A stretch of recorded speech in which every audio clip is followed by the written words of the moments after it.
This is tutorial number 60, and it covers how to create a spring or coil within SolidWorks. Now to start off, let's open up a brand new part file. Let's click File, click New, click Part, click OK. Now to start off, we need to sketch a circle, so let's click on the top plane, click Sketch, and click Circle. Now let's make this circle from the origin, and the radius and the diameter of the circle that we're going to be creating is going to be the radius or diameter of the spring or coil. So let's make it a 25 millimeter radius, and we're going to have a 50 millimeter diameter coil. Click OK. And you can see this is going to be our base of our spring or coil. So now let's click Insert, click Curve, click Helical Spiral, and now you can see the helical spiral, which is going to be our coil.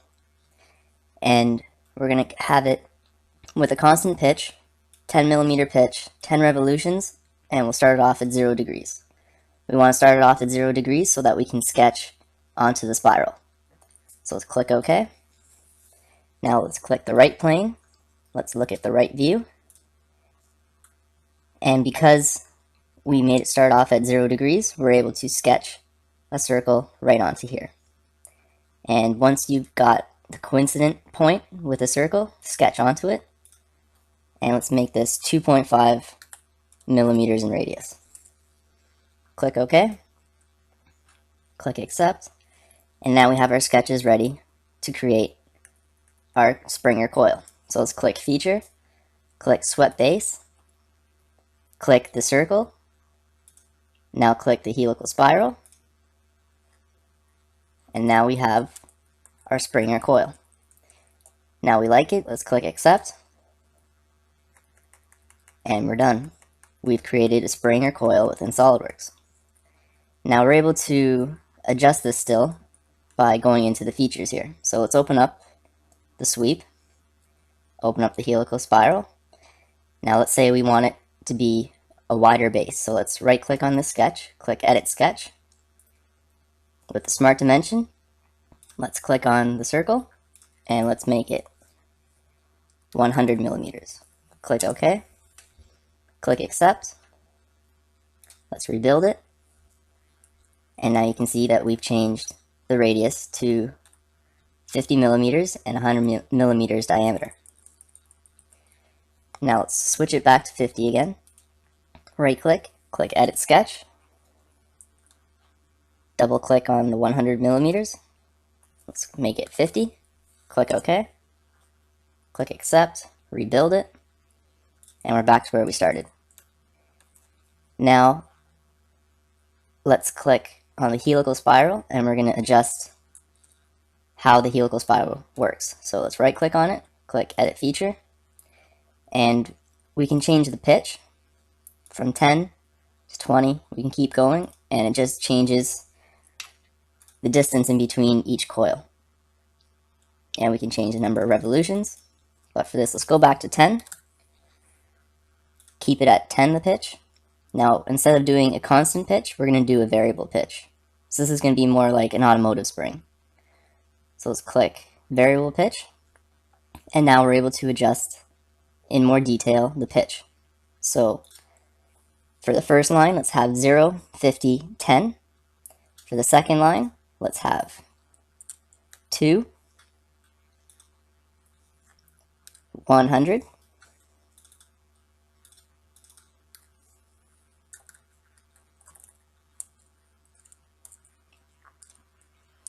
and for the pitch, we'll have it at 10. Then we'll have 8, 100, 10.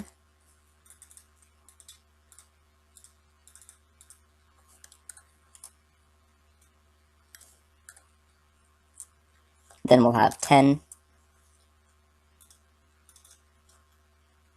50, and 10.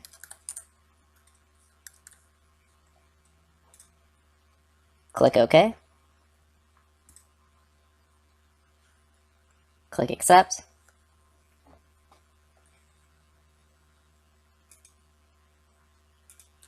And now we have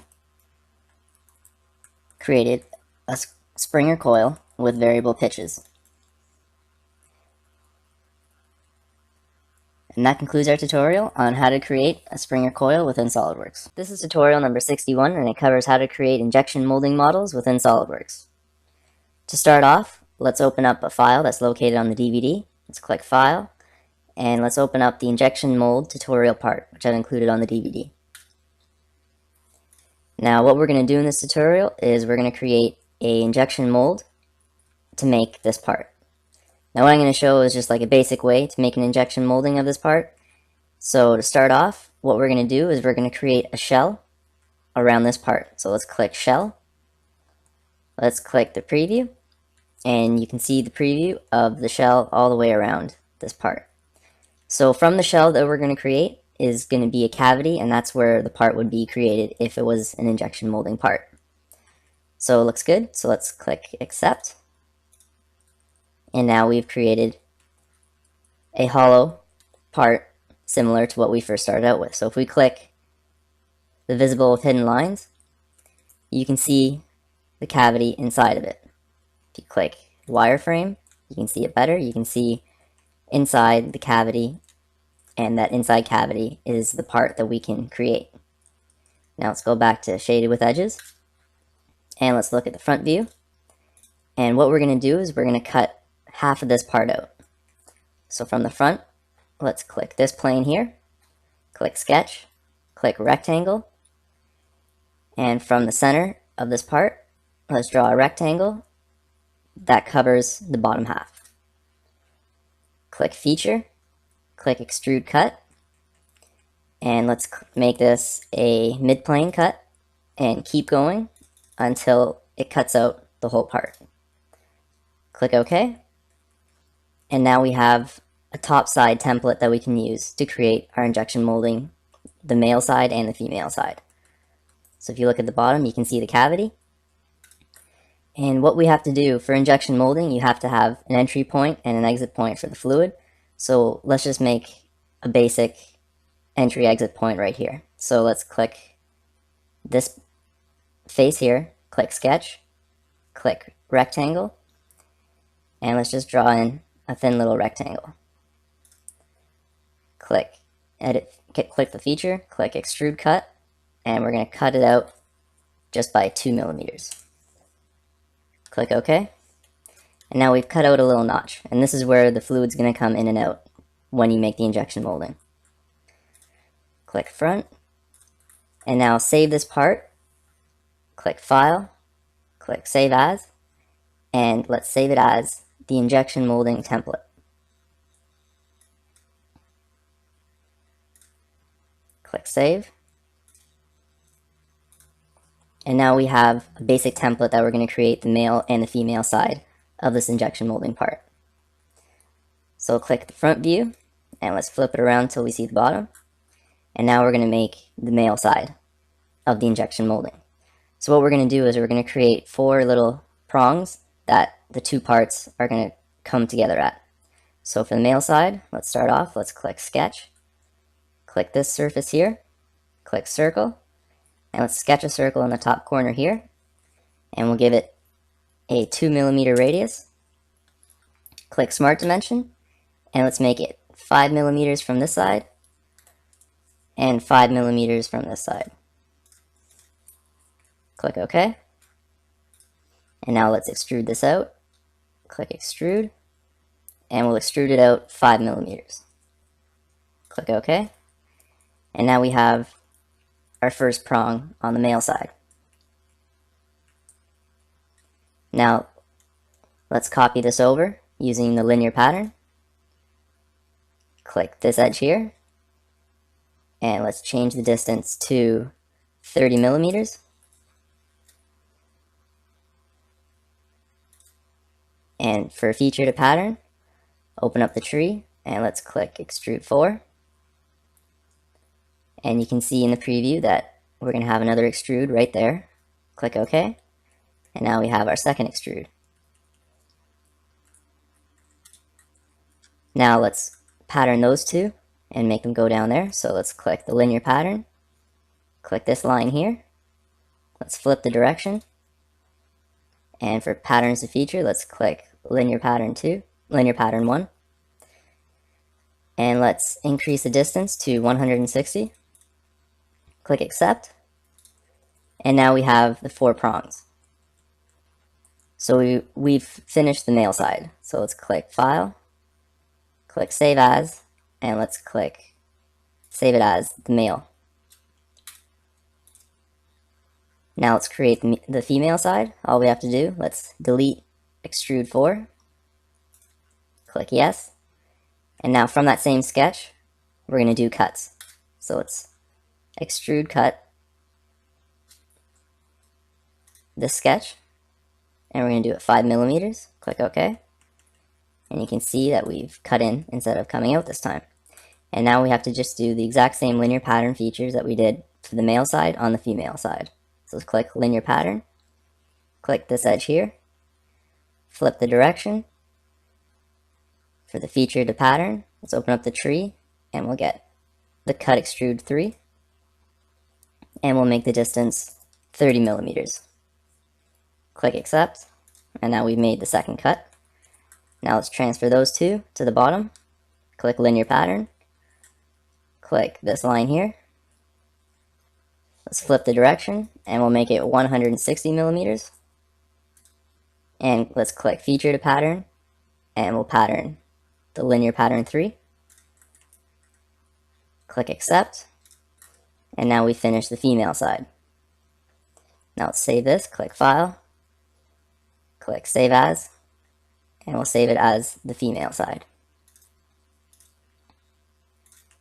Now let's go and create a new assembly, and we'll put the two sides together. Click File, click New, click Assembly, click OK. Now let's view the origin, and let's bring in the female and put her right onto the origin. Now let's insert another component, click Browse, and let's insert the male side this time. Click Open,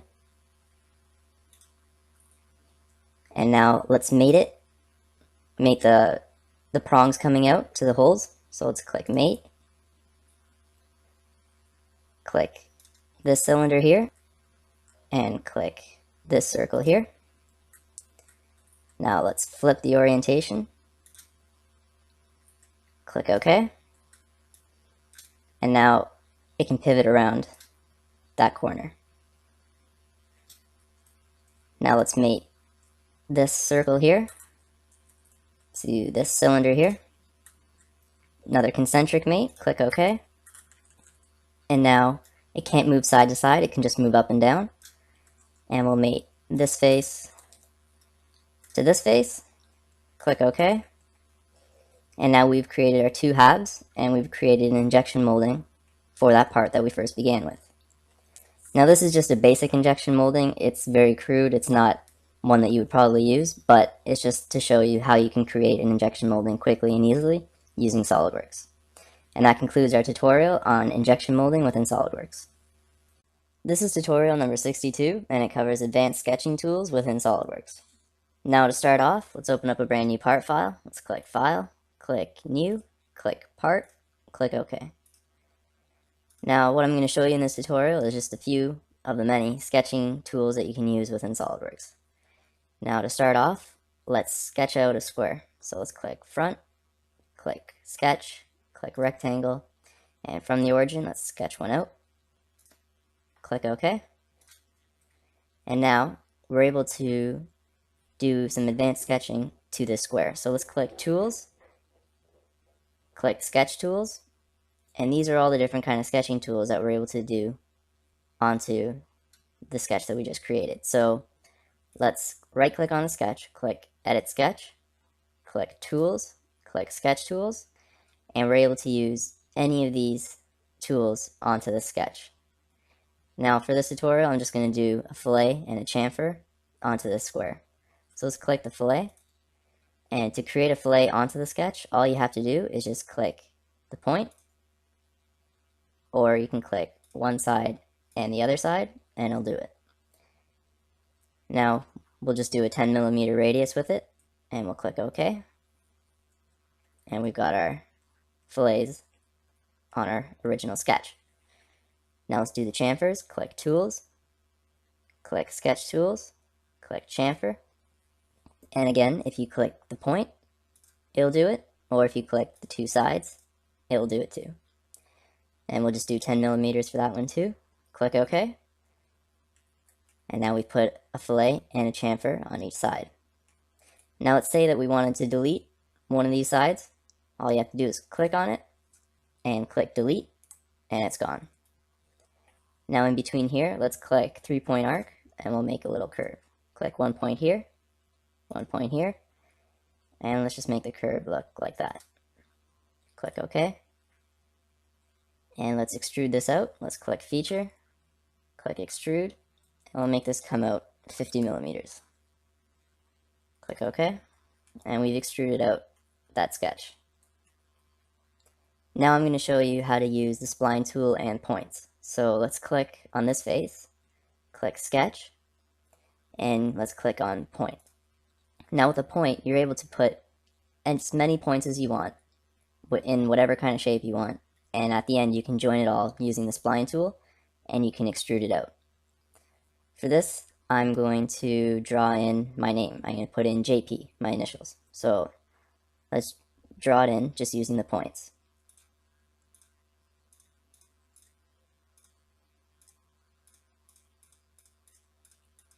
Now this doesn't have to be exact, you can just doodle around pretty much and just make it however you want it to look.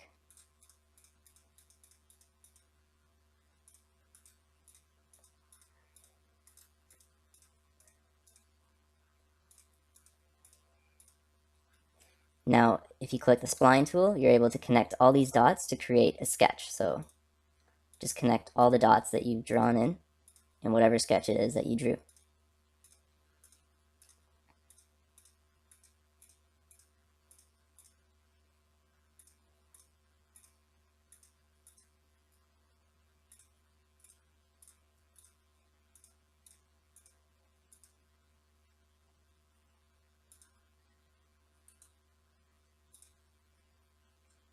And we'll do the P now.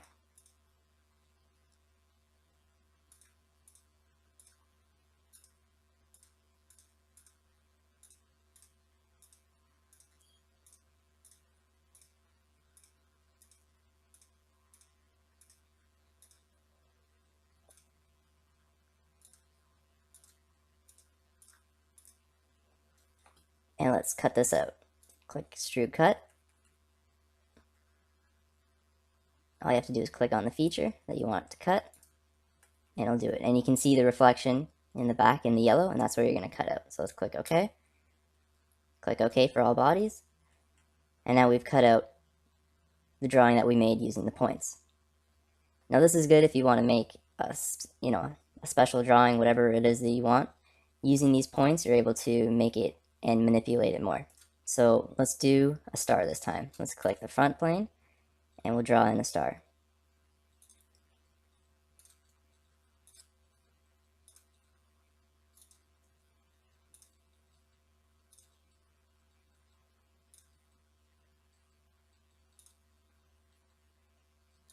And we'll connect it using the spline tool again.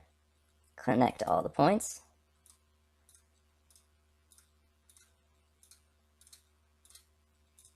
And you've drawn out your star. Now let's click Feature, and let's extrude cut this out.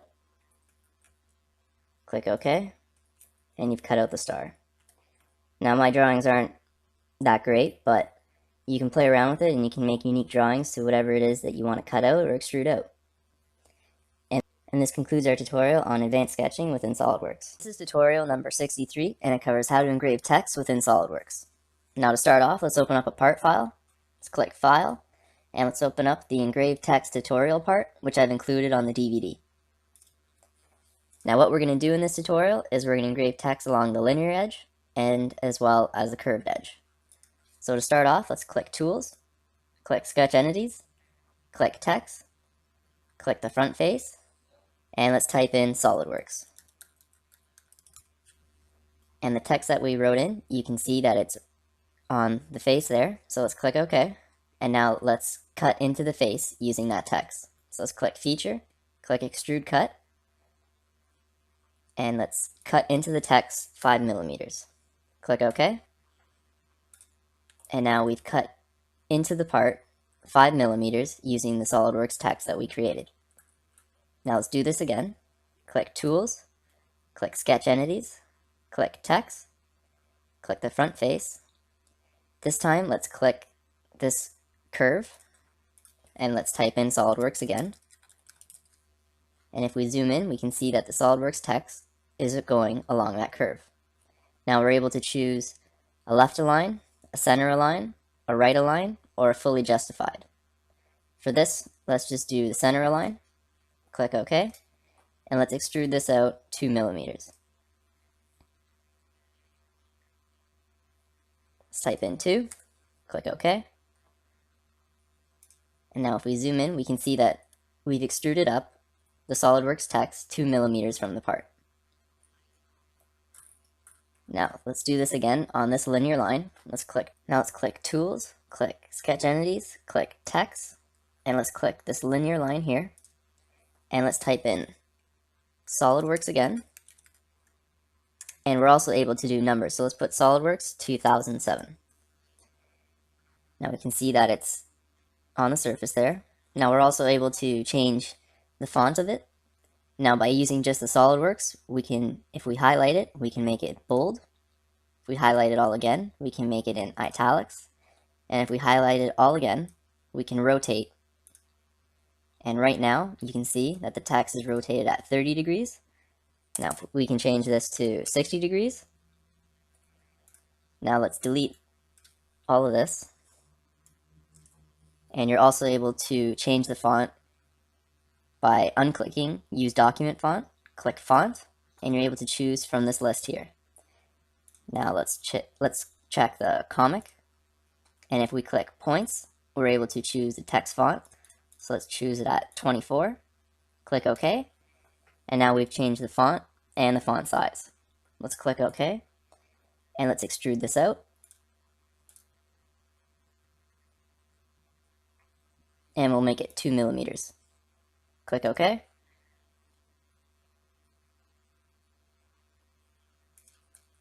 And now we've extruded that out 2 millimeters from the part. And that concludes our tutorial on how to engrave text within SolidWorks. This is tutorial number 64, and it covers how to select a material within PhotoWorks. To start off, let's open up a part file. Let's click File, and let's click the PhotoWorks tutorial part, which I've included on the DVD. Now what we're going to do in this tutorial is we're going to apply a material to this object. Now to start off, let's make sure that we have the PhotoWorks add-in installed. So let's click Tools, click Add-ins, and make sure that you have the PhotoWorks add-in installed. Once you have that installed, click OK. And now we're going to begin selecting a material for this object. So to start off, let's click the PhotoWorks tab here.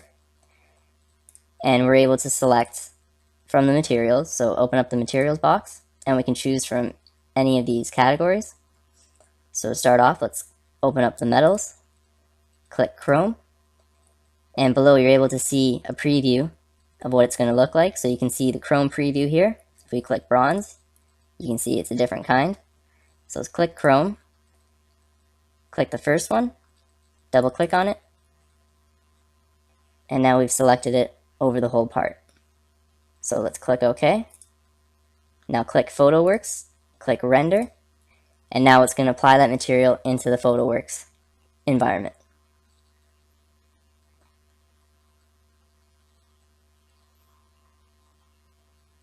And you can see the part now is made of chrome in the PhotoWorks environment. Now let's go back and let's change the material to another kind. So let's click the PhotoWorks option, open up the materials,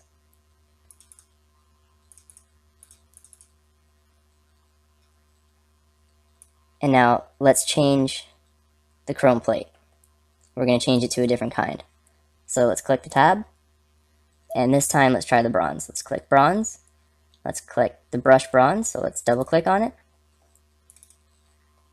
And now the whole part's going to be made out of brushed bronze. Click Accept, click PhotoWorks, click Render, and now we can see the whole part this time being made in bronze.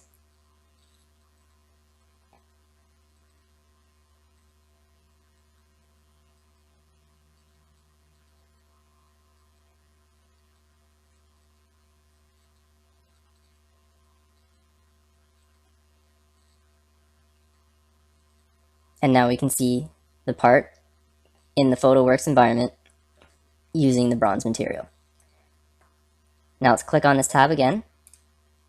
Let's choose the chrome, and let's choose the chrome that we started with. So let's double click on it, and let's make the whole part made out of chrome. Click OK. Now click on it again, double click on the chrome, and this time we're going to change the surface finish. So let's click it, and right now it's set to none, but we're able to give it indentations and dimples.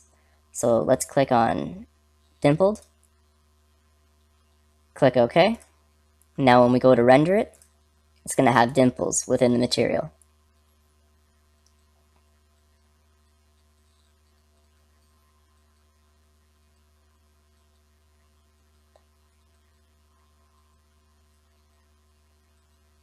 And now you can see that we're back to the chrome material, and it has dimples within the chrome. Now let's say we wanted to change the dimpled to a tread pattern. All we have to do is click the PhotoWorks tab again, double click on chrome plate, and for the surface finish, we'll change it to tread plate. Click OK. Let's render it again. And now this time it's going to have a tread pattern on the material.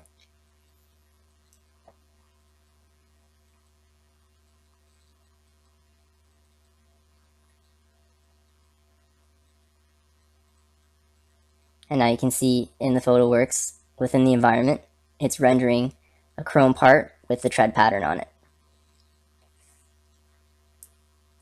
And that concludes our tutorial on how to apply a material within PhotoWorks in SolidWorks. This is tutorial number 65, and it covers how to add an image or a decal to a part using PhotoWorks.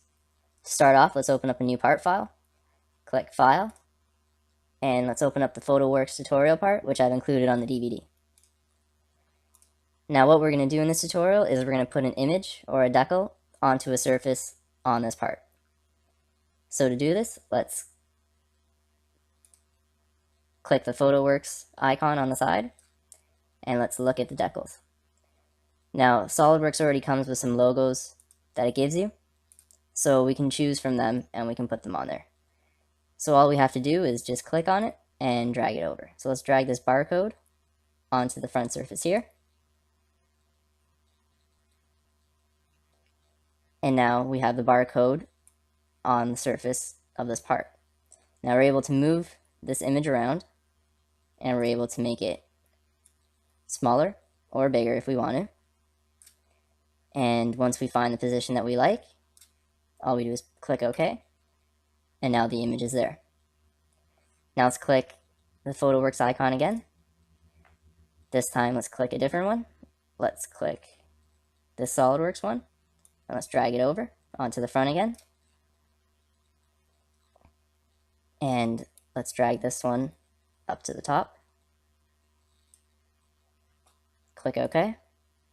And now we've put two images or decals onto this part. So now let's go to the PhotoWorks and render it within the PhotoWorks environment. So let's click PhotoWorks, click Render, and now it's going to render this image, the images onto the part.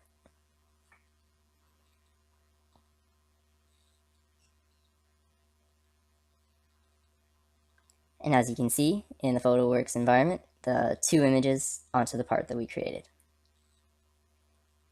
Now let's click the PhotoWorks icon again, and let's double click on one of these images.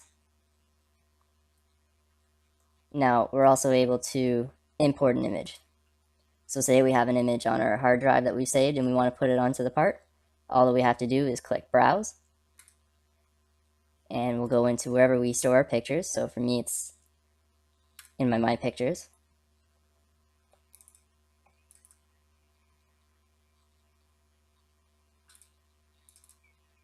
And when you find a picture that you want, click on it, open it, and you're able to apply it to the surface.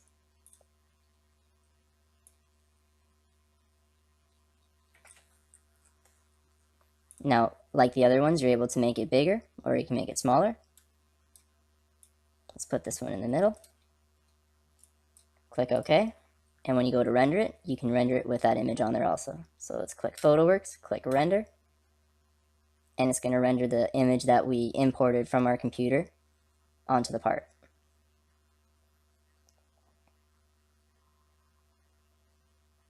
And as you can see, the image that we imported is on the middle. Now we can also import these images while changing the material. So let's change the material. Let's click the PhotoWorks icon, click Material, let's open up the plastic, make it a textured plastic,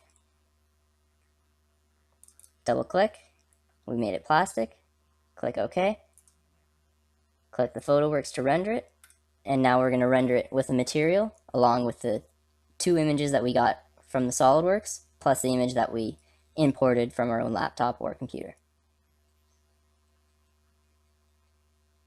And you can see it rendered in the PhotoWorks environment. And that concludes our tutorial on how to add an image onto a part using PhotoWorks.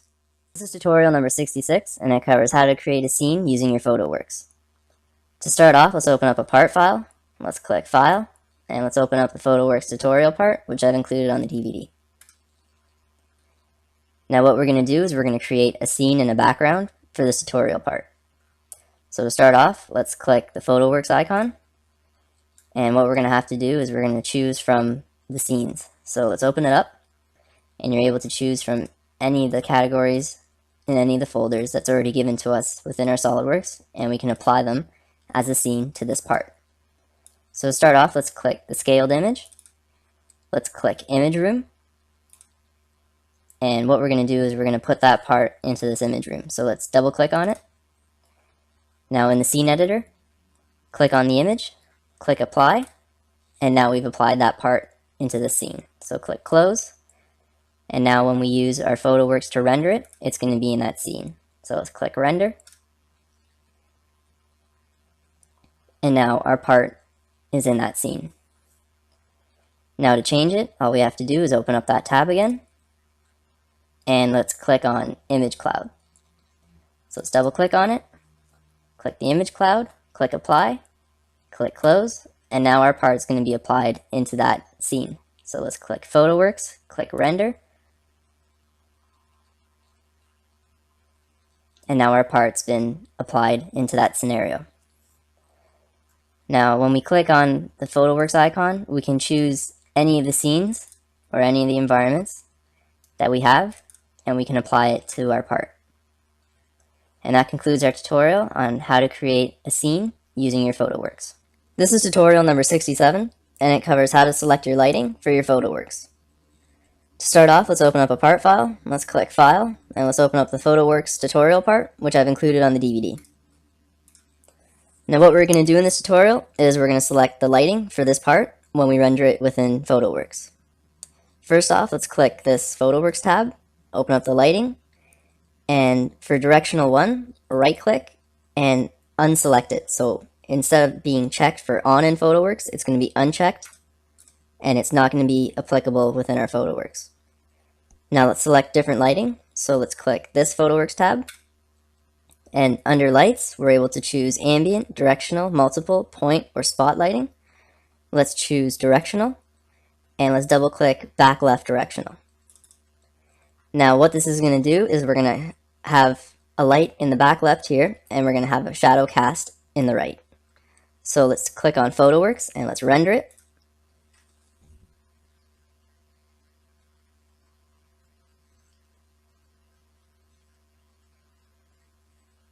And you can see from our part that we have a shadow cast to the right because we have the light coming in from the back left. Now let's change this. Let's click on the PhotoWorks tab, and this time let's choose the back right. So now we're going to have a light in the back right, and we're going to have a shadow cast to the left here. So let's click PhotoWorks, click Render,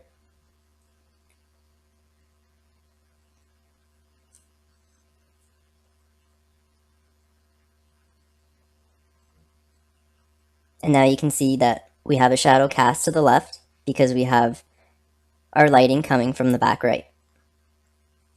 And this concludes our tutorial on how to select lighting for PhotoWorks. This is tutorial number 68, and it covers how to use the render wizard for your PhotoWorks. To start off, let's open up a new part file, click File, and let's open up the PhotoWorks tutorial part, which I've included on the DVD. Now what we're going to do is we're going to use the PhotoWorks render wizard to render quickly this part and select the lighting and material. So let's click the photo wizard,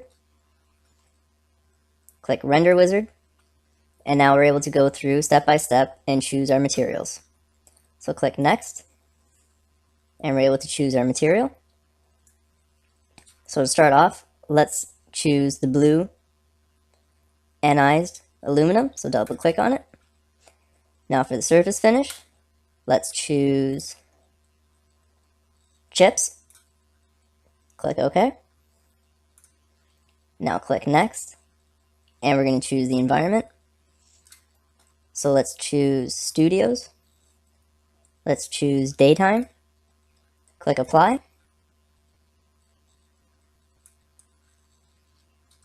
Now click next, and we finish. So click finished, and now it's going to render our part.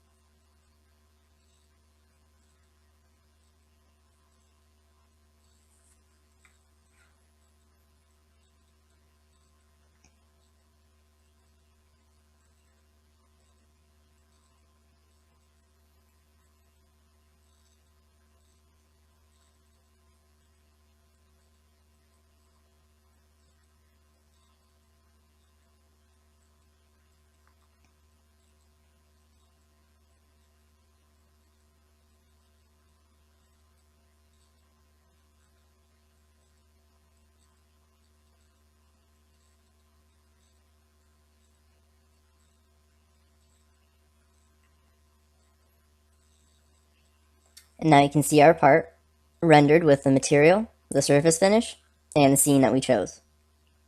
And this concludes our tutorial on how to use the render wizard within PhotoWorks.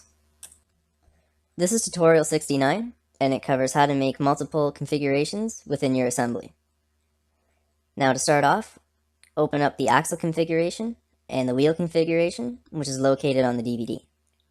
Now what we're going to do in this tutorial is we're going to make multiple configurations in our assembly of the wheel on the axle. So we're going to make one that the wheel is on the left, the center, and the right. So to start off, let's open up a brand new assembly file. Let's click File, click New, click Assembly, click OK. Now let's view the origin, click View, click Origin, and click the axle configuration, and let's put it onto the origin. Now let's insert the wheel, click Insert, click Wheel, and let's put it to the left. Now let's make a couple mates. Let's mate this face and the top face, make them coincident, click OK, and let's mate this face and this face, and also make them coincident. Now what we've done is we've made this wheel concentric to that axle. Click OK. Now click the Configuration Manager, right-click Assembly to Configurations, and click Add Configuration. Now let's make one, we'll call it Left. Click OK. Right-click, click Add Configuration, let's call one Center. Click OK. Now right-click again, click Add, and we'll make one called Right. click OK. So what we're going to do is we're going to have one at the left, one at the center, and one at the right. So to do this, let's start off with the one at the left. So let's double click it. Let's go back into the feature manager, and now let's make a mate. Let's click mate, click this face, click OK.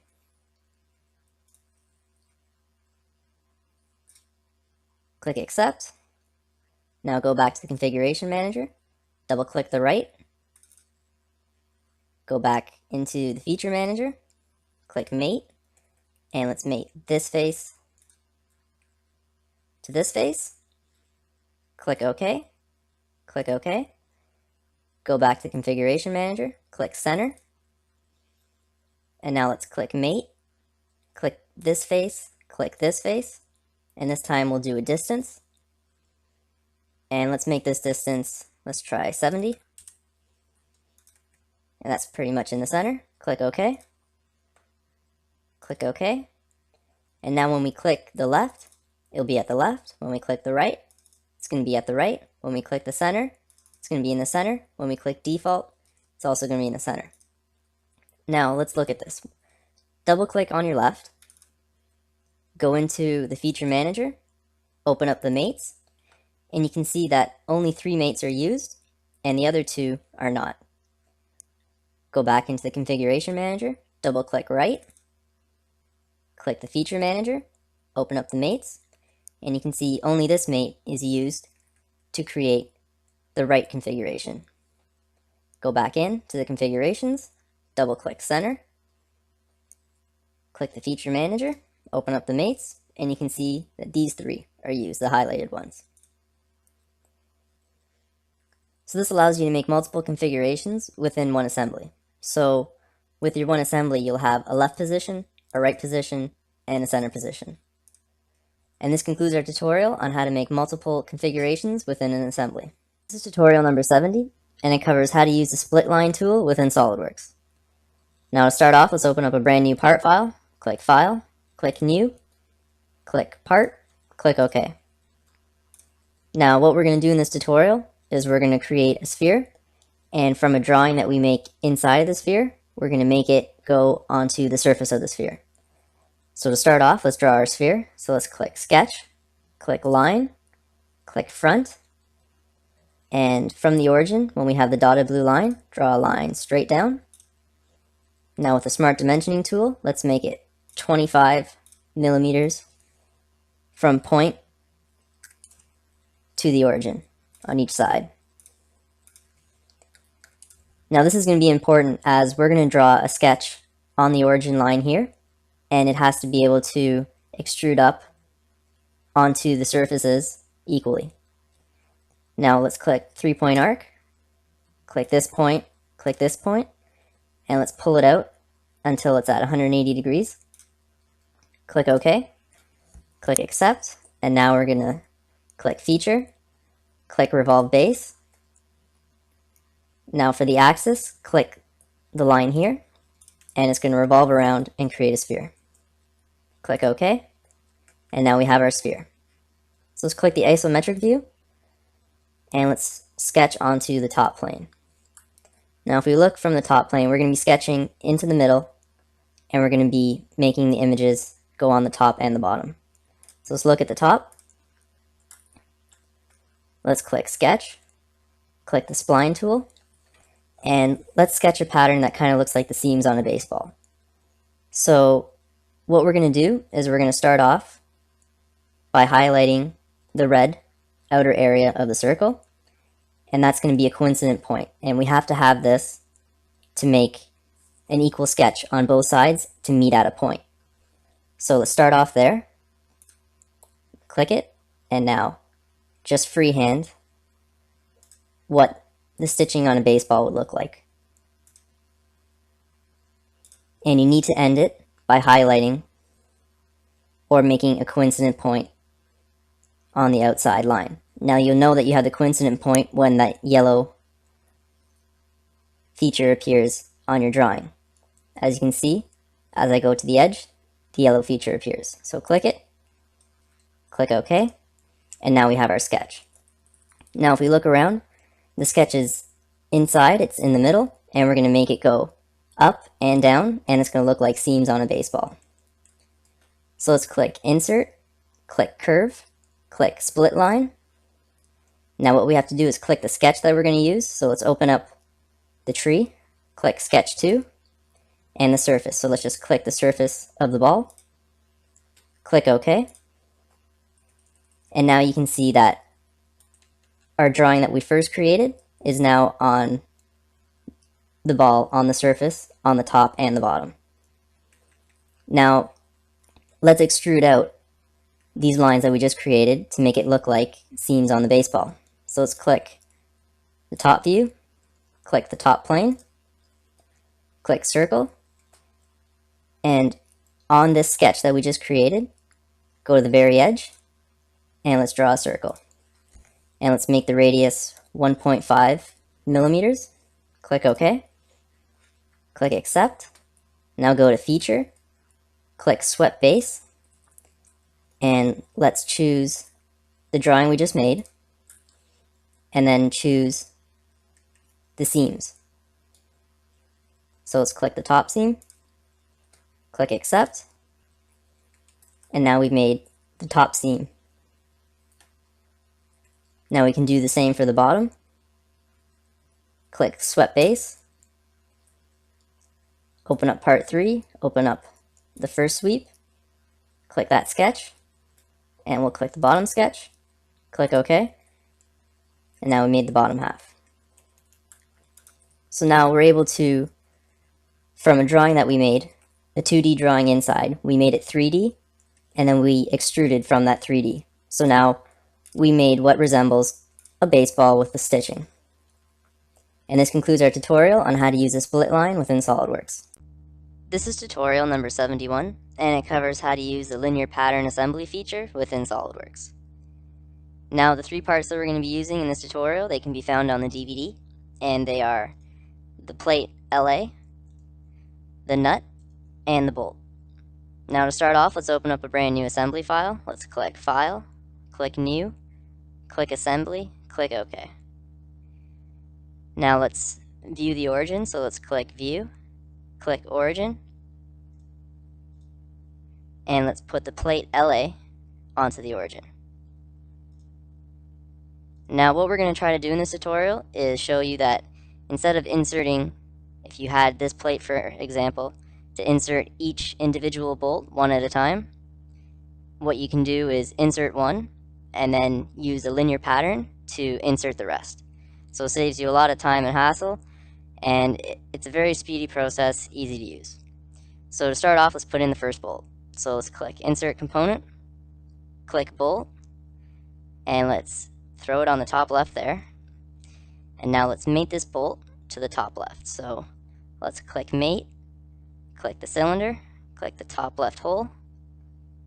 We'll make it concentric. Now let's click this face and this face, and it's coincident mate. Click OK. And now let's click the top face here, this face here, and we're going to make it parallel. Click OK. So now we've done all the mates that we want on the bolt, and it's fully defined. Can't pull it out, it's not going to move. We're happy with the constraints and the mates that we've made there, and we want to duplicate it and make it all the way through the top lines, the bottom lines, and fill out this whole panel here. So let's click Insert, click Component Pattern, click Linear Pattern, and we're going to make it along this line here and along that line there. Now let's choose the component, and we're going to do the bolt. So let's open up the tree here, click Bolt, and you can see all the linear patterns that we're able to make. So first let's bring this down to 1, bring this down to 1, and we'll flip this side. Let's look at it from the front. Close this tree, and now you're able to see us filling in the holes. So as we increase this, we're going down, and as we increase this one, we're going across. And we're able to insert them in every single hole. Now you're able to change the distance, but it won't fit right. I already had it set at the 50, so let's keep it at 50. Click OK. Now let's click View, Hide All Types, and now you can see that we've inserted bolts into every single hole there. Now let's go ahead and let's do the nut. Let's click Insert, click Nut, throw it up there, and again let's do it to the top left corner. So let's click Mate, click this cylinder, click this cylinder, click OK, click this face, and we'll click this face, click OK, and we'll click this face, and we'll make it parallel. Click OK.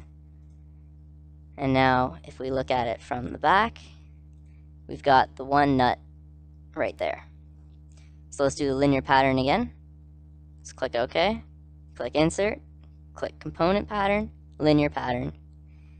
We'll do the two directions again. And let's open the tree and select the nut.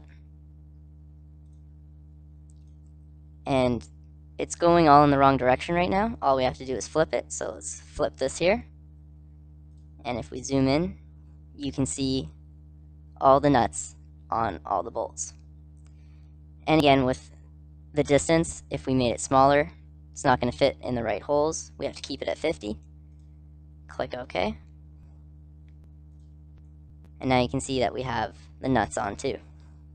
So from putting in one bolt and one nut and using the linear pattern, we've been able to completely fill out this plate. Now in real life, you're not going to put this many bolts and nuts in one little area, but it's just to show you that if you have to do a numerous amount in a line, you're able to just insert one and use a linear pattern if the distances are equal, just to do it. So it saves you time, money, effort. It's easy and it works great. And that concludes our tutorial on how to use a linear pattern assembly feature. This is tutorial number 72, and it covers how to use a circular pattern assembly feature within SolidWorks. Now, we're going to have to open up three parts, so let's open up plate CA, nut, and bolt. Now to start off, let's open up a new assembly file, so let's click File, click New, click Assembly, click OK. Now, as you can see on the side, the three parts are listed, and we're going to pull these out and put them into the assembly. So to start off first, let's look at the origin, so let's click View, click Origin, and now we're going to put the plate onto the origin. So let's click Plate, and let's line the origins up. Now let's insert our two components, so let's click Insert Bolt, put it to the left, and let's click Insert Nut, and put it to the left. Now for the linear pattern assembly feature, I put in one feature, then did the pattern, put in the other feature, then did the pattern. This time we're going to put the bolt and the nut in together, and we're going to pattern two at the same time all the way around. So first let's do all the mates that we need to do. So first let's click the bolt, so let's click the shaft here, click mate, and let's mate it to this hole. Make it concentric, click OK. Now let's click this face, and this face. It's going to be a coincident mate, click OK. And now let's click this face, open up the assembly tree, and let's make it parallel to the top plane. Click OK.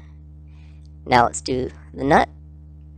Let's click that and the shaft there, make it concentric, click OK. Let's do this face and this face, coincident mates, click OK.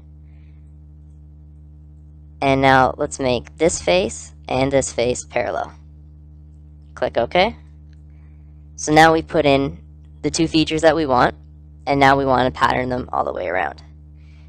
Now first what we're going to have to do is we're going to have to view a temporary axis. So let's click View, click Temporary Axis, and now if you zoom in into the middle of the circle, you can see the dotted line here is our temporary axis, and we're going to revolve our features around that.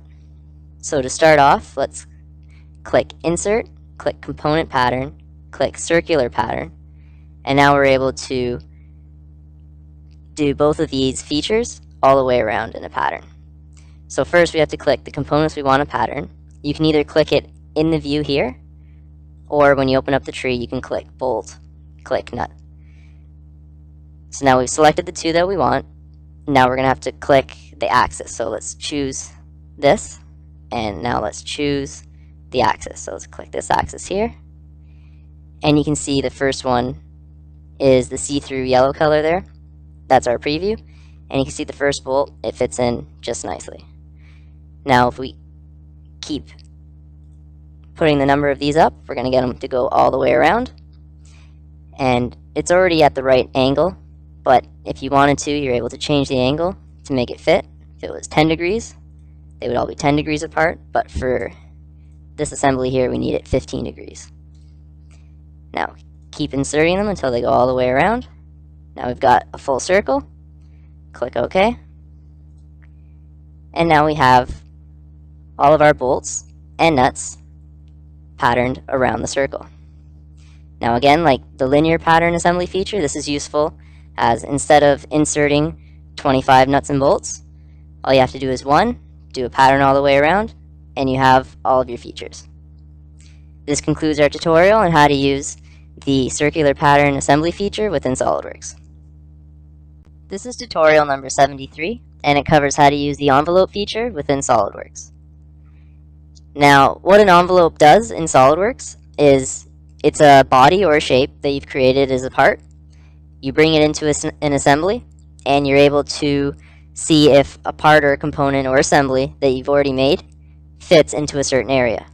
Now, you'd use this for, like an example would be if you have a suspension system and you have a limited area that you want the suspension system to be in and work within, you can create an envelope or an area for the suspension system to work in.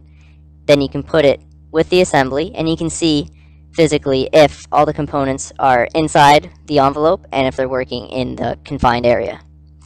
Now in this tutorial, we're going to be using the circular assembly, which I've included on the DVD, and we're going to use a couple different envelopes to see how the parts interact and how they work with the envelope. Now to insert an envelope, click Insert, Envelope, and you can choose from New or from File.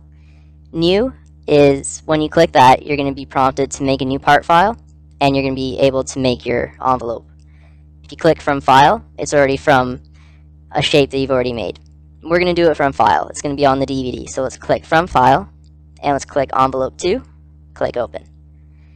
Now just throw it anywhere, and the envelope is going to be see-through. It's going to be blue, and you're able to move it anywhere in the assembly. It's not restricted to anything. So right now, let's just keep it outside. And your envelope is going to be in two places. It's going to be here, and if you go to the Feature Manager, it's going to be here too. Now if you right-click on Envelope, click Select Using Envelope, you have a bunch of different features you're able to use. You can use Inside Envelope, Outside Envelope, or Crossing Envelope. So after when you click this, it's going to highlight the components that meet these requirements. So right now, let's click Inside, click OK. Nothing's highlighted because nothing's inside of our envelope. Let's do it again. Let's do outside of your envelope, click OK. Everything's highlighted because none of the parts are inside of the envelope. Let's do it again. Crossing envelope, click OK. And again, nothing's highlighted because nothing is crossing, going in and out of the envelope. Now let's go on the side, and let's bring the envelope into the assembly so it's touching. Now, let's do all three of them again. So let's do what's inside the envelope, click OK. And right now, just the bolts are highlighted because they are the only components that are completely submerged in the envelope. Now if we do it again using outside the envelope, click OK. All the other bolts and nuts are highlighted because they're all outside of the envelope. Now let's do crossing envelope, click OK. And then the plate and these bolts are highlighted because they are going in and out of our envelope. Now let's delete this envelope, highlight it, and click delete on your keyboard. And now let's bring in another one. Click insert, envelope, from file, click envelope 5, click open, and now we have another envelope. So let's throw it in. Let's look on the side, and let's try to get the whole thing.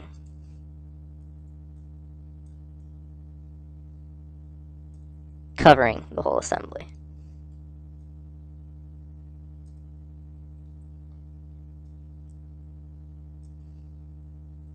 Make it look just like that. Have the bolt ends hanging out just a bit. Now let's go through some of these features again.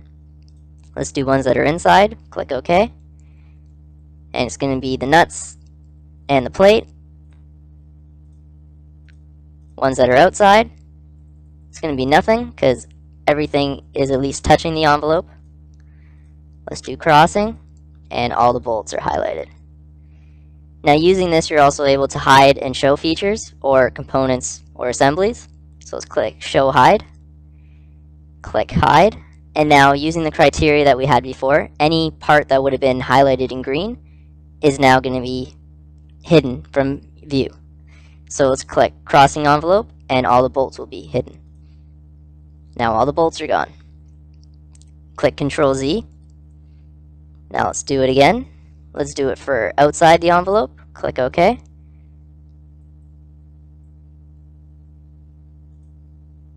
And let's do it again for inside.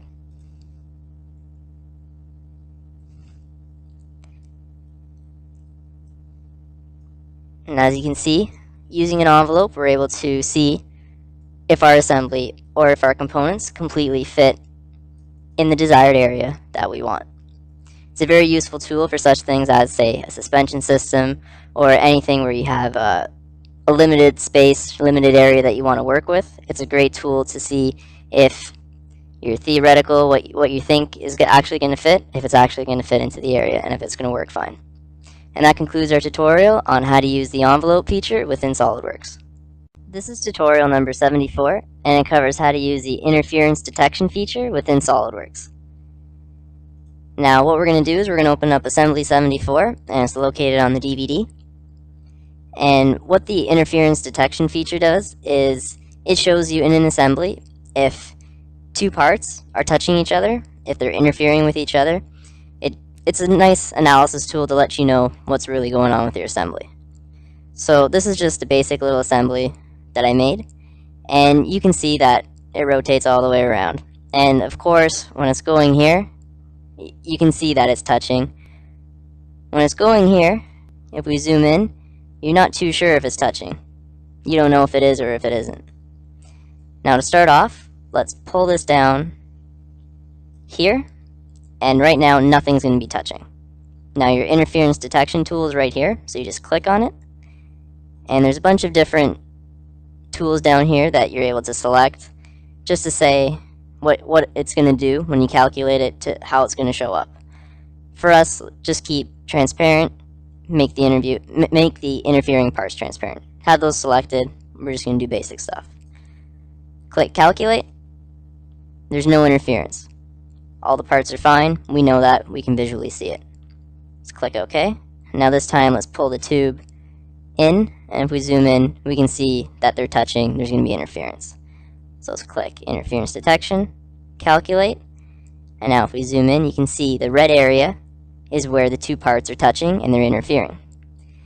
Now of course this we already know because we can visually see it, but for some features we don't really know, so we're going to need to see that red area to let us know that these parts are touching. Let's click OK, and now let's pull this tube up, and this is an area where we're not too sure if it's touching. It's very close, we're not too sure. Let's click interference detection, click calculate, and it's interfering. And if we zoom in, you can see the red area again, it shows where the two parts are interfering. Now you'd use this tool, any moving parts, anything when you're putting together an assembly, there's moving parts and you want to make sure that your parts aren't rubbing, you do this, and if they are, you can make modifications to it. And that concludes our tutorial on how to use the interference detection tool within SolidWorks. This is tutorial number 75, and it covers how to make a smoothed edge bolt within SolidWorks. Now to start off, open up the bolt, which I've included on the DVD. Now what we're going to do in this tutorial is I'm going to show you how to make the rounded edges or the smooth edges that you see in the bolts that you buy. Now the bolts that I've made here is just flat edges all the way around. And when you go and buy bolts or nuts, when you see them, they have smooth edges all around, and it has like a variable radius. So at the edges here, at the corners, it's a larger chamfer or fillet, and when it comes to an edge, when it's around here, it's a little smaller. Now to get this effect, I'll show you one way of doing it. So right now, let's go to the front view and rotate it up around so we can see the bolt, have it appearing like this. Now if you go through your planes, you're going to be able to see that we can draw on the top plane. So let's click the top plane, click sketch, and now we're going to make a sketch. Now to get this effect, what we have to do is we're going to draw a triangle in the corner here, an axis down the middle, and revolve it around. So first let's draw out the triangle. So let's click line, and let's draw a triangle. And let's dimension this. Let's make this side 3.5. And let's make this side 3.5.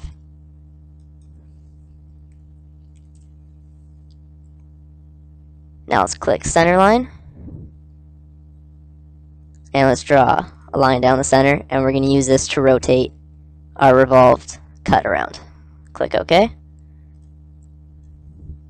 Now let's click feature, click revolved cut. Now we're going to use this sketch, so let's open it up in the tree, click the sketch that we just made, and it's automatically going to select this is the axis and that as the feature or the sketch that we're going to cut around. Now you can see in the preview, in the yellow, is everything that we're going to cut. Looks good. We like it. Let's click OK.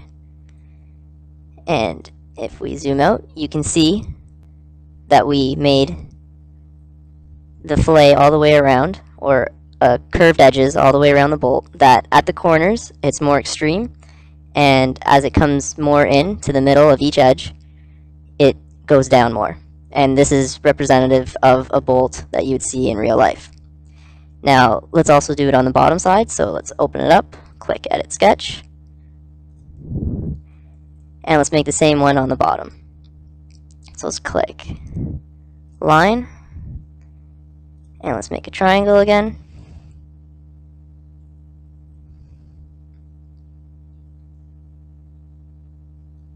Let's click the top view, zoom in, and let's dimension it the same as the other one, 3.5 and 3.5.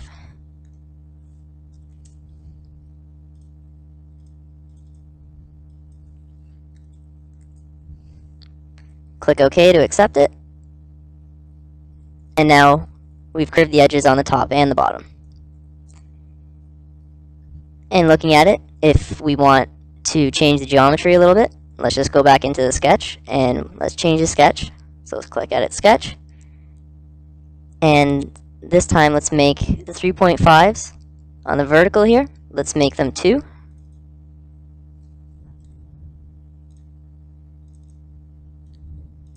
And now we're going to have a different pattern. Click OK. And now you can see that the fillets and the blends that we've made on the edges have changed. And this concludes our tutorial on how to create smooth edges on a bolt within SolidWorks. This is tutorial number 76, and it covers how to make grass scenery in SolidWorks using PhotoWorks. Now to start off, let's open up a brand new part file. Let's click File, click New, click Part, click OK. Now what we're going to do first is we're just going to sketch out an area that we want to turn into grass. So let's click Sketch, click Rectangle, click any plane, and just draw out a square. Now let's extrude it out, Click OK. And we have our grassy area that we want to cover. Let's say that the top surface is going to be the grassy area that we want to cover. Now, there's two ways that we can put grass on using PhotoWorks. We can either use a material that is in the SolidWorks or PhotoWorks library, or we can use a JPEG or an image that we have, use it as a decal of, say, a certain type of grass, and we can throw that on there and also make grass scenery. So the first one I'm going to show you is how to use material within PhotoWorks. So first turn on your PhotoWorks, just so everyone remembers. Add-ins, select your PhotoWorks, click OK. Now you can open up your PhotoWorks from here, and you can click Material. And what we're going to do is we're going to select a material to throw on that face. Now, from all the materials that are down here, to get grass, it's under Organic, Miscellaneous, and then you have Grass. Now we want to put it on this top surface here, so just click, drag, and throw it onto the top surface. And you can see that we have our grass now. And with this, we're able to play with how big and how small the instance of all the grass is. So if we pull it in, it's very tight knit, and say this was a home that we're going to put on there. That would be the type of grass we'd want to see. It looked like a field or a home. But say scenery or what we're doing, it's very close to the ground or close to the grass, close to the object. We want to pull this out so we can actually see more of the blades of the grass. So playing with this, we're able to change what the pattern of the grass is going to look like to suit the need of whatever project we're working on. Now, once we have it set to what we like, click OK, and we can run PhotoWorks. We can click Render, and now it's going to render what the grass is going to look like using the material that we have selected already, and the lighting and all the other conditions. It's going to come out with the image using the PhotoWorks.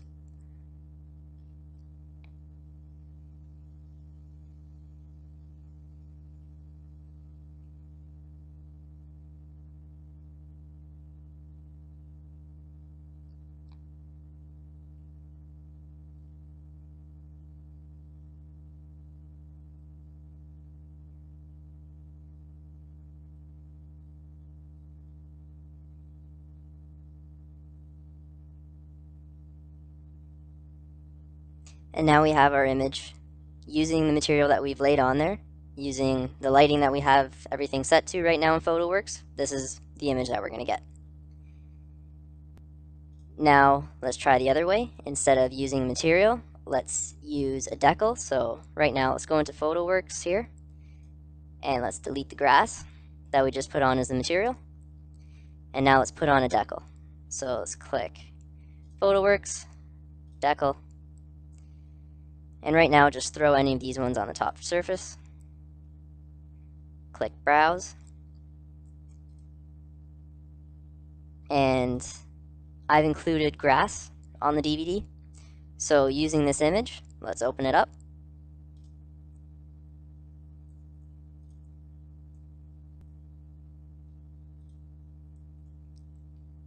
And now we have the decal on the surface that we want to play around with. Now, why you would want to use this grass compared to the one that SolidWorks provides is, let's say there's 20 different kinds of grass, different pictures, different images. You can take a picture, or you can find a picture on the internet of exactly the type of grass or the type of scenery that you want, and you can throw it on here. And again, with the other one, you're able to open it up to make the blades grass appear larger, and you can make it go smaller again.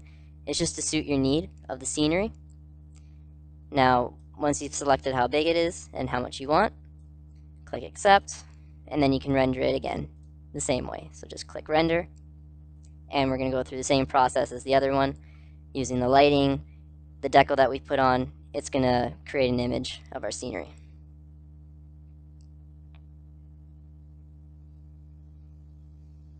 And now we have the image with the decal on it.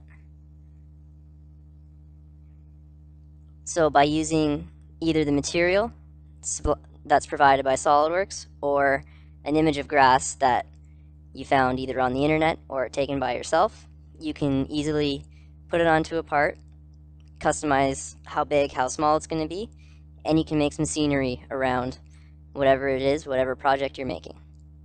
And this concludes our tutorial on how to make grass scenery within SolidWorks using PhotoWorks. This is tutorial number 77, and it covers how to make a tree in SolidWorks using PhotoWorks. Now to start off, let's open up a brand new part file. Let's click File, click New, click Part, click OK. Now what we're going to do in this tutorial is I'm going to show you first, we're going to make the outline or the shell of the tree in SolidWorks, and then using PhotoWorks, we're going to put a decal or an image of a tree, wrap it around it, and then use the render feature to render our tree. So first off, we're going to model a shell or an outline of the tree. So let's click Sketch, click the front plane, and let's sketch out the tree. So first let's click Line, let's draw the bottom, straight up to how high we want it to be. Now for the tree, for the, I guess where the branches would be, we're going to use a spline. And with this, we can just be creative. I'm going to show you how to do two different trees. So for the first one, let's try to make it a bit more bubbly. So use the spline tool and just make the tree a little bubbly. Once you reach the end, right click, click End Spline, click OK. And now let's revolve it around this. So let's click Feature, Revolve Base. So our axis is going to be the middle here.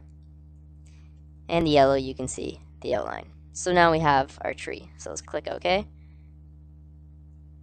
And we have like the silhouette or the shell of our tree.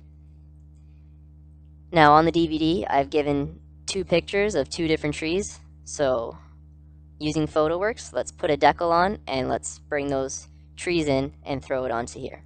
So let's click PhotoWorks, click Decal. Now just drag one of them onto the surface here. And if you look, you can see how it wraps all the way around it.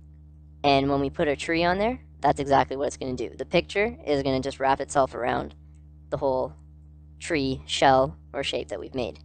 Let's click Browse. And let's do Tree. Click Open. And now you can see that the tree that we have is going around it. Now there's a few areas it's not touching, so let's bring it out a little bit. And let's make it wrap all the way around. And our tree takes up this whole square that it's in. So you're able to move it around and get the best part of the tree or the image that you have to make it work the best with what you got. So just play with it, pull it around a bit. And once you like what you've got with your tree, accept it. And now you have your tree. So now let's use PhotoWorks and it's going to render it. Click Render. And again, PhotoWorks is going to use the settings that you have it at right now. So for the lighting, the shadows and all that, it's whatever you have it set to.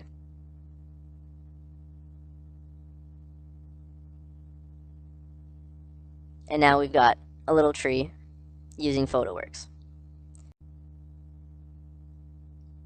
Now let's make a second tree. So let's click File, click New, click Part, click OK. Now we're going to sketch out a tree again, but this time we're going to do it a little bit differently. We're going to make it a little bit more sharper. So let's click Sketch, click the front plane, click Line, and again let's sketch out the tree. Click the Spline tool, and instead, before we had it a bit more bubbly and round, this time let's make it a bit more straight.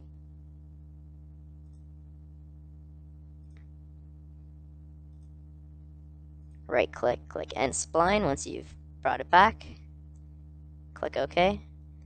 And now we've got another silhouette that we're going to make. So let's click Feature, Revolve Base. And we're going to revolve it around the center line here. Click OK. And now we've got another tree shape or outline. Now using PhotoWorks, let's put another picture on there. So let's click Decal. Just drag one of the pictures on there. Click Browse. And this time we're going to use Tree 2 that's on the DVD. And again, we're able to move it around and play with it so that it covers the whole area and we get the colors and the shapes that we want.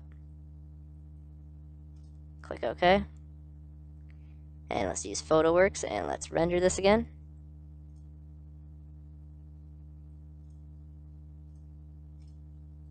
And again, all the settings that you have set on PhotoWorks is going to give you the result that you see after. So if you don't like what you're getting with the image that you have and your PhotoWorks output, just play around with the settings and you'll get it tuned to whatever you want it to be.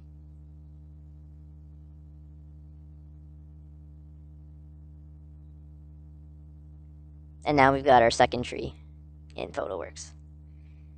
Now, say with this tree that these edges come out a bit too far here and we don't like it, we can always go back and change the shape of it, of the sketch. So let's edit the sketch. Let's delete this spline here and let's redo it. Let's make it come down.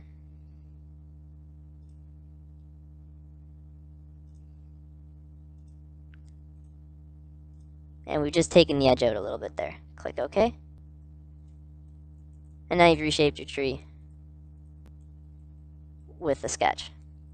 So this is just a quick way to make a tree and to make scenery. So just do this. You keep playing with like the shapes, the sizes, the picture, the lighting with your PhotoWorks, and you'll get the tree, the color, the lighting, and everything that you'll want for your scenery. And this concludes our tutorial on how to make trees in SolidWorks with PhotoWorks. This is tutorial number 78, and it covers how to make a leather pattern feature in SolidWorks by using PhotoWorks. Now to start off, open up the steering wheel, which I've included on the DVD. Now this steering wheel is a Pontiac steering wheel that I created myself, and most of the parts that I used, it was just using PhotoWorks and bringing in a picture. The logo is just a decal that I threw on. So one of the big problems that I had was making the leather pattern, or like the leather feature, all around the steering wheel. Now PhotoWorks and SolidWorks provides you with a leather material that you can use, but personally to me it was ugly and it also wasn't the right color. So I'll just show you what it looks like right now. We'll throw it onto this face here that I've left open. So let's drag the leather onto there and just zoom in and take a look. There was a couple problems. First, the grain wasn't really what I liked and what I was looking for the effect, and plus the color, it just was an ugly color. I wanted a black leather, the brown leather, it just didn't look good at all. So I had to go out and I had to create my own black leather on here. Now, just click cancel to get rid of the brown leather.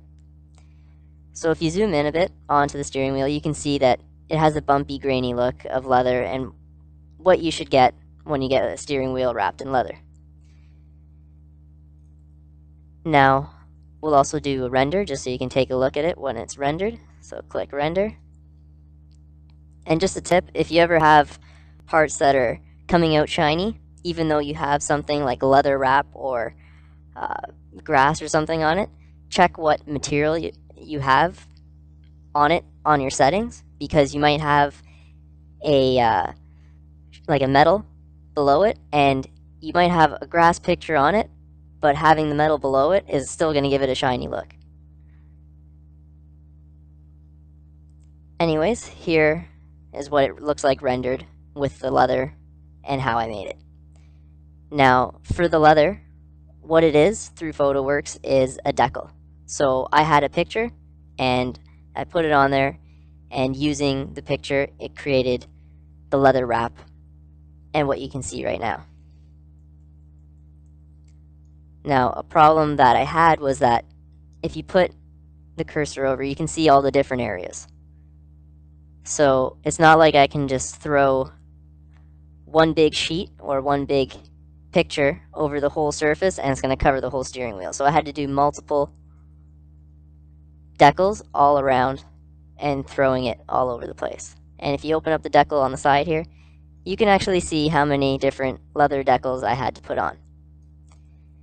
Now, another problem that I had, but I'm going to show you a way to get past it, is the number that I had to use here was large, but it might have been even larger, because I found a leather picture on the internet that I liked, and when I put the leather on there to get this grainy look, the picture was so small that it would have probably taken me, I'd say, 1,000 of these leather instances to cover the whole steering wheel. So I'll show you what I mean. Let me open it up.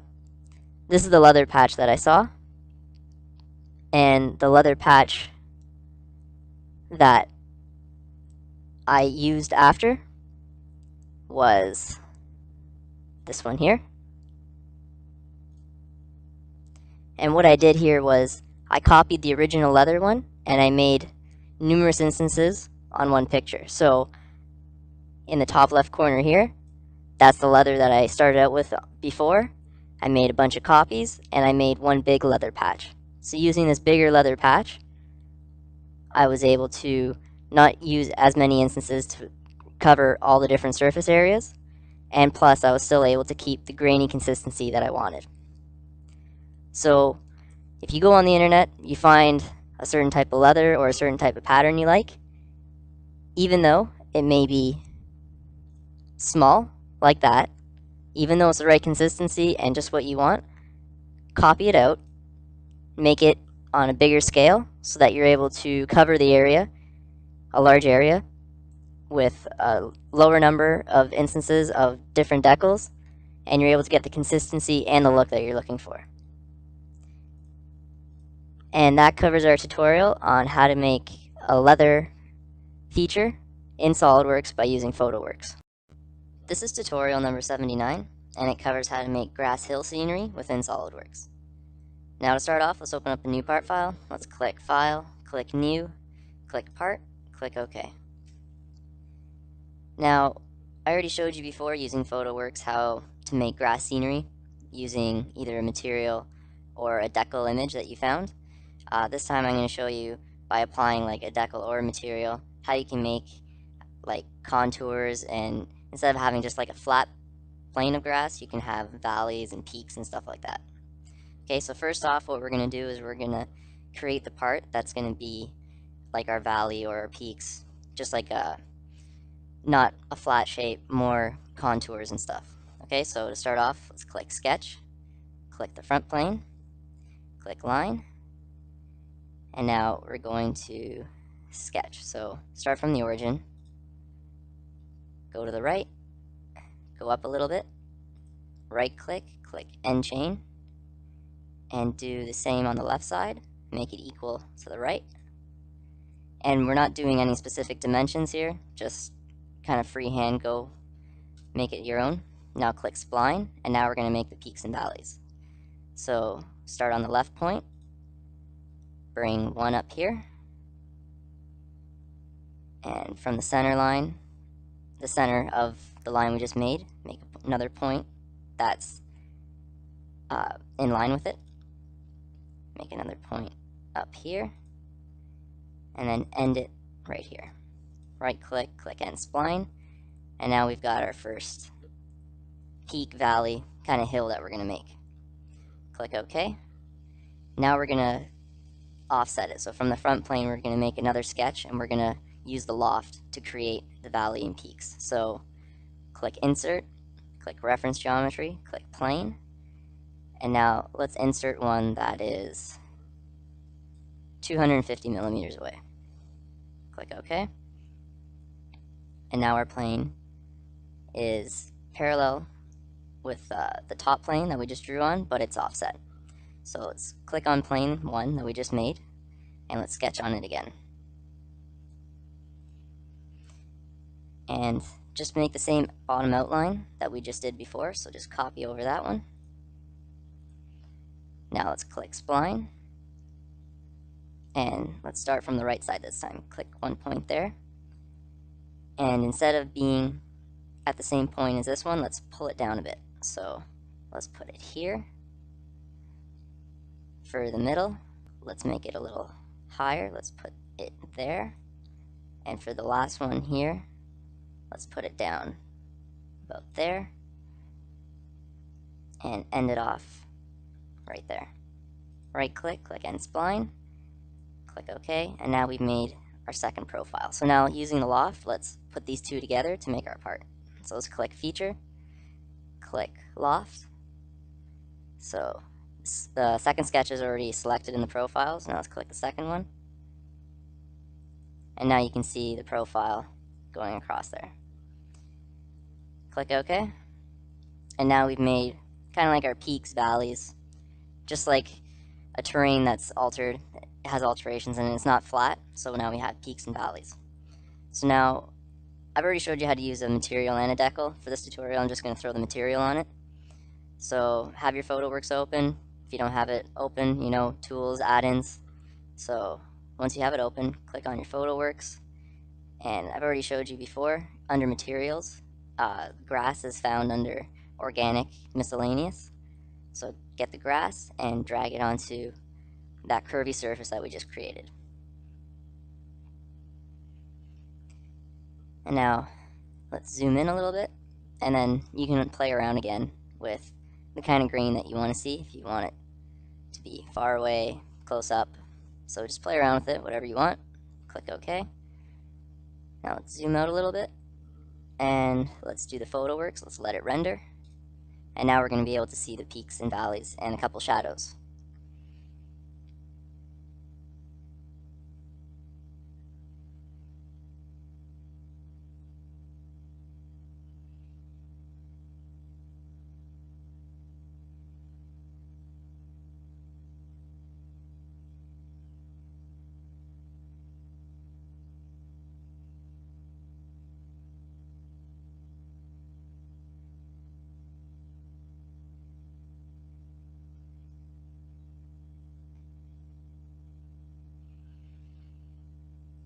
And now we've, through PhotoWorks, rendered our grass. Now you can see through like the valley here, it's a little bit darker from the shadows, and it just runs all the way around. So whatever shape or terrain you want to put in, you're going to be able to get like the peaks, the valleys, the shadows, so it looks a little bit more real than just having a flat plate of grass just sitting there. And this concludes our tutorial.